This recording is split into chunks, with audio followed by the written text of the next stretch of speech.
இது எங்கள் வீட்டு கன்றுக்குட்டி. ஆமாம், 10 நாள் ஆகுது. அந்த பக்கம் கட்டியிருக்குல்ல, இதுக்கு நேராக கீழே. ஆமாம், அந்த மாடு போட்டது. அது வந்து மாடு கட்டுறதுக்கான கொட்டையை பனைமட்டை கட்டினது. அதுக்கு மேலே தார்பாய் போட்டு வச்சா கிழிஞ்சிருச்சு. இது வந்து தென்னை மட்டை கட்டினது, கோழி குஞ்சு அடைக்கிறதுக்கு.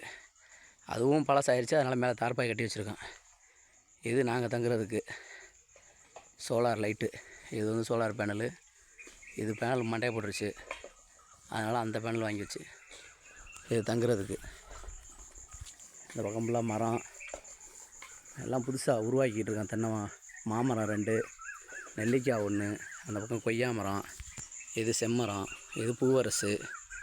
அதுக்குள்ளே உள்ளே இருக்கிறது வந்து சீத்தா கன்று. இந்த நெல்லிக்காய் மரத்துக்கு மேலே இருக்கிறது வந்து மகோகனி, இந்த ஹைட்டில் உள்ளது. அந்த நுண்ணாப்பழம் சொல்லுவோம்ல, அது வந்து நுண்ணாப்பழ செடினா செடி மாதிரியும் இருக்குது, மரம் மாதிரியும் வளரும் அது.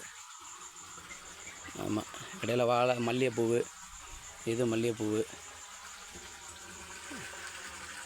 ஆமாம், இது வந்து மழங்காடாக இருந்ததா, பாறைகள்லாம் இருந்ததா உடச்சி தோட்டமாக மாற்றிருக்கேன். அதில் தொட்டி கட்டி போரில் வந்து தண்ணி ஊற்றிட்டு இருக்கு.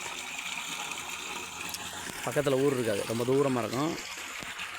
நைட்டில் இங்கே படுத்துருந்து வாசலில் கட்டில் போட்டு தூங்கினோம்னா அது ஒரு ஆனந்தமாக இருக்கும். காலையில் வெள்ளனாவே முழிப்பு வந்துடும்.